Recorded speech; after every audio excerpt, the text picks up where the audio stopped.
Hello everyone, नमस्ते। स्वागत छ हजुरहरूलाई मेरो युट्युब च्यानलमा। आज म हजुरहरूमाझ घरमा नै सजिलैसँग मिठो तरिकाले चिकन थुक्पा बनाएर देखाउँदैछु। विशेष गरेर जाडो अथवा पानी पर्ने सिजनमा चाहिँ हामीले थुक्पा खाने गर्छौँ। आशा छ हजुरहरूलाई मेरो रेसिपी अवश्य पनि मनपर्नेछ।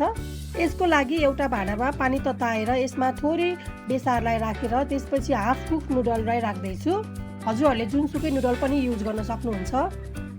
अब यसलाई 3 देखि 4 मिनेट जतिसम्म मात्रै बोइल गर्नुपर्छ। अब नुडल्स राम्रोसँग बोइल भइसकेको छ।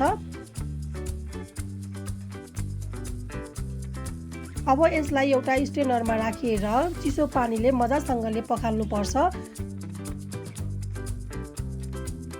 त्यसपछि यसमा थोरै तेल राखेर मजाले मिक्स गर्दैछु। तेल चाहिँ हामीले नराख्दा पनि केही फरक पर्दैन।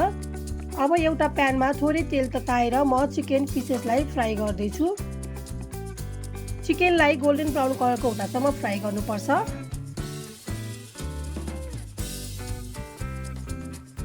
अब यतिको भएपछि चिकन पनि राम्रोसँग फ्राई भइसकेको छ।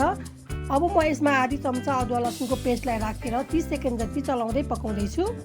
त्यसपछि यसमा मसिनो गरी काटेको प्याज, मसिनो गरी काटेको गाजर, बन्दा, मसिनो गरी काटेको क्याप्सिकम, हरियो खुर्सानी र थोरै गोलभेडा राखेर मजाले चलाउँदैछु।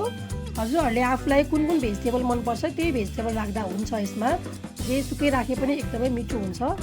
त्यसपछि म यसमा थोरै बेसार, स्वाद अनुसार नुन, जिराको धुलो, थोरै मरिचको धुलो, थोरै चिकन मसला राखेर मजाले चलाउँदै 30 सेकेन्ड जति मात्र पकाउँदैछु।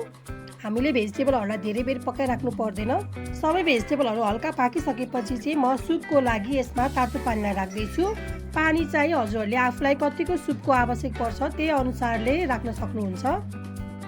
त्यसपछि 2 चम्चा मैदा वा कर्नफ्लावरमा थोरै पानीलाई राखेर घोलेर म यसमा राख्दैछु। यसले चाहिँ सुपलाई हल्का बाक्लो बनाउन मद्दत गर्छ। त्यसपछि यो सबैलाई मजाले चलाएर राम्रोसँगले बोइल हुने गरी पकाउनुपर्छ।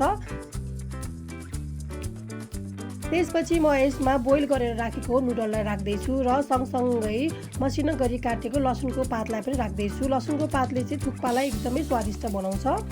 त्यसपछि मजाले सबै कुरालाई मिक्स गरेर 2 मिनेट जति ठुलो ग्यासमा पकाएपछि चाहिँ हाम्रो मिठो चिकन थुक्पा चाहिँ रेडी हुन्छ। हामीले थुक्पा धेरै तरिकाले बनाउन सक्छौँ, तर यो तरिका चाहिँ एकदमै सजिलो र छिट्टो हुनाले चाहिँ मैले सधैँ यही तरिकाले पकाउँछु। अब म तातो तातो थुक्पालाई एउटा बोलमा राखेर सर्भ गर्दैछु। हामीले थुक्पा चाहिँ एकदमै तातो हुँदा नै खाइहाल्नुपर्छ। थुक्पा चिसो भइसकेपछि चाहिँ मिठो हुँदैन। अब म अन्तिममा थुक्पालाई एकदमै मिठो बनाउनको लागि टिमुरको छोप राख्दैछु। टिमुरको छोपले चाहिँ थुक्पालाई एकदमै मिठो बनाउँछ। त्यसपछि अन्तिममा कागतीको रसलाई राख्दैछु। कागतीको रसले पनि थुक्पालाई एकदम टेस्टी बनाउँछ। मेन इन्ग्रिडियन्ट्स भनेकै यसमा कागती नै हो। कागतीले चाहिँ अमिलो अमिलो बनाउँछ अनि पिरो हुन्छ, एकदमै मिठो हुन्छ यो। अब हजुरहरू पनि आफ्नो घरमा नै सजिलैसँग यसरी नै थुक्पा बनाएर इन्जोय गर्नुहोला।